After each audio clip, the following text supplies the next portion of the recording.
ini atas dedikasinya kepada kami, para TKW, TKI di luar negeri, dari dalam hati yang paling dalam. Saya ingin berterima kasih. Nggak tahu kata apa lagi yang bisa saya ucapkan. Saya terima kasih sekali, dan hanya doa yang bisa kami berikan ke Misi Uni. Apa yang saya lakukan? Kenapa sampean harus berterima kasih sama saya? Banyak banget Misi Uni. Nggak bisa cuma ada ditulis di buku pun nggak akan muat satu buku tebal. Pokoknya ya yang tahu Misi Uni pasti salut, haru, dan bangga dan berterima kasih. Di sini saya kondusuk aku. Dedek, Masya Allah. Oke. Saya nelpon ini bukan mau curhat soal kerjaan saya. Sebetulnya hidup saya itu sangat, kalau bahasa ininya tuh complicated gitu ya, Mi. Tapi saya cuma mau ngasih semangat buat teman-teman yang mungkin majikannya nggak baik, kurang beruntung. Saya salah satunya orang yang punya majikan nggak baik, kurang beruntung, tapi saya bisa melewatinya sampai sekarang. Oke. Dan saya ikut majikan itu udah nenek-nenek saya itu. Umur berapa jenengan? Kalau 48 bulan. Oke, 48 masih muda, terus? Oke, umur nenek-nenek, Mis. Dan saya 18 tahun ikut majikan. Oke. Ya, majikan satu itu. Dulu kalau saya melihat curhatan teman-teman itu, mohon maaf, bukan ngentengke nggih. Tapi belum ada apa-apanya dibanding penderitaan saya, Mi. Udah, pokoknya semua itu udah saya alamin. Tapi yang beda, yang mohon maaf bukan saya sombong, yang beda dari apa yang dicurhatin teman-teman, mohon maaf bukan saya ngeremehke nggih. Ini mereka itu niatnya kurang, Mis. Itu toh niat mereka kurang. Dan kalau dimarahin majikan itu yang ada di pikiran itu pengen keluar itu toh. Kalau bisa itu hilangkan teman-teman ya, kalau siapapun yang mendengarkan. Dengar jangan ada pikiran untuk keluar dari situ. Tapi tanamkan di hati siapapun yang mendengar, yang khususnya mau di luar negeri atau yang punya majikan nggak baik, bagaimana saya bisa membuat majikan senang dan menyesal karena udah berbuat salah. Gitu nih. Siap. Karena majikan saya itu udah komplit banget nggak baiknya. Udah komplit lah, dari saya tidur di dapur cuma tipis banget kasurnya, karena kalau dari Indo kan kita terbiasa dengan cuacanya yang panas ya, Mis. Sampai sini tuh saya bulan 10 itu kan udah mau dingin ya, 2007 itu. Dan saya itu nggak pernah tidur karena sakit gegeris karena kademen. Itu pun saya itu nggak ada pikiran mau ngadu, nggak apa, cuma saya selalu kalau bangun tidur berusaha untuk senyum biar majikan itu nggak biar nggak ada apa-apa lah gitu. Terus Mbak kan ada Mbah ya, Mis. Mbah itu Masya Allah. Ini saya cerita bukan mengadu-adu hal yang nggak baik dari majikan saya. Masya Allah, majikan saya udah baik banget sekarang. Tapi untuk memberi semangat ke teman-teman, kalau ada yang lebih nggak baik dari yang kalian alami, tapi bisa survive, ibaratnya bisa berjuang karena punya niat yang benar-benar nggak rezeki saya di sini.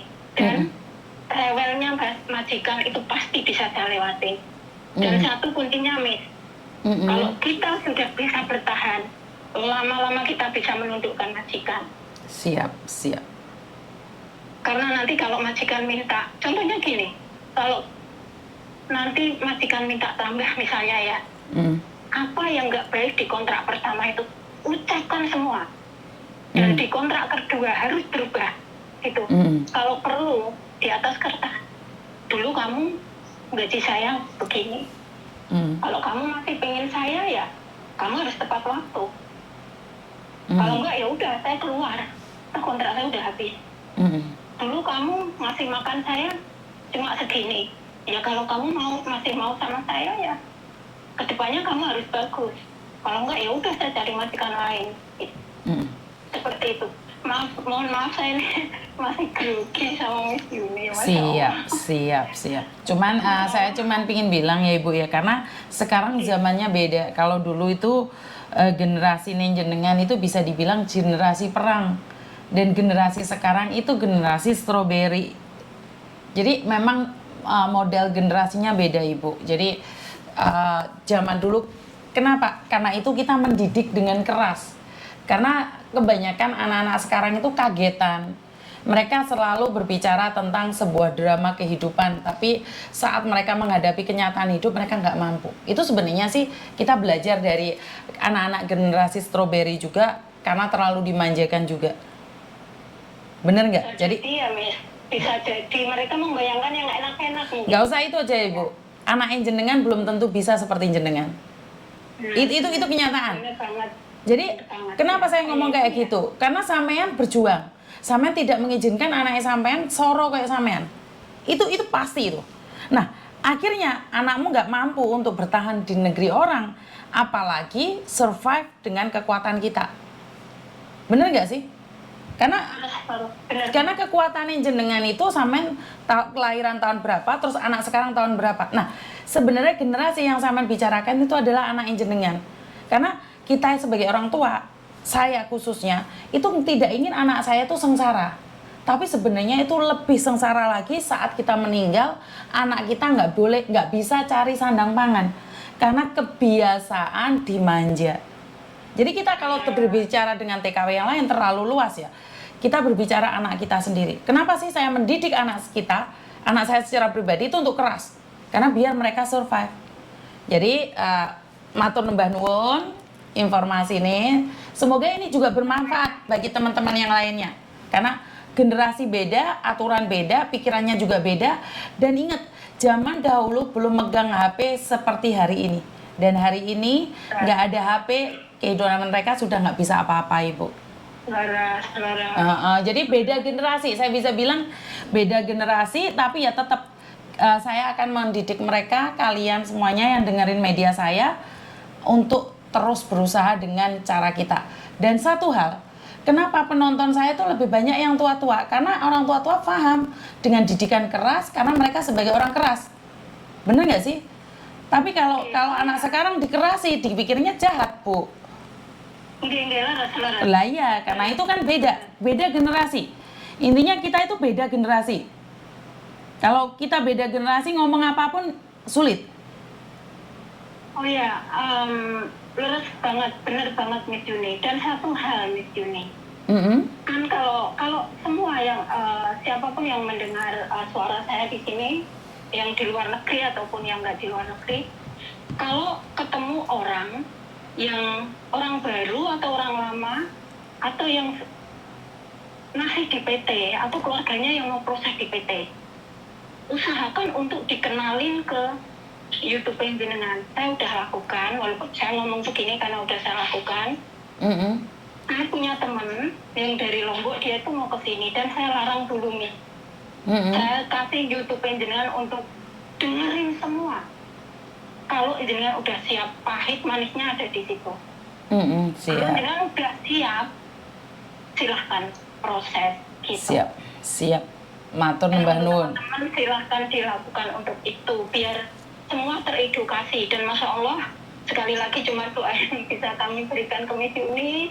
Siap. Dan itu mudah-mudahan apa ya, Allah itu selalu memegang tangan jenengan supaya jenengan kuat. Matur Mbak Nun, terima kasih semua doa. tahu pasti hantaman, cobaan, hinaan yang jenengan terima, padahal jenengan nggak mendapatkan apa-apa. Wow. Dan kami cuma bisa ngerentus di sini kok bisa gitu. Siap Ibu. Nggak Bantu bisa. doa aja agar saya amanah. Kami. Siap, Ya siap. cuma itu tok yang bisa kami berikan nih. Matur Mbak Nun doanipun. Nggih, cuma itu tok sebetulnya apa ya? Saya tuh pengen curhat masalah yang lain, cuma nggak apa-apa lain kali aja. Siap. Sekarang mungkin Miss Yuni udah wis meh kukut. Ih, betul, betul.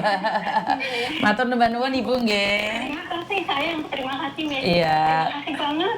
Terima Dari dalam kasih. hati, tulus, terima kasih banget. Terima kasih. Strong, sehat terus, jaga kesehatan. I love you. Terima kasih. I love you. Assalamualaikum. Waalaikumsalam.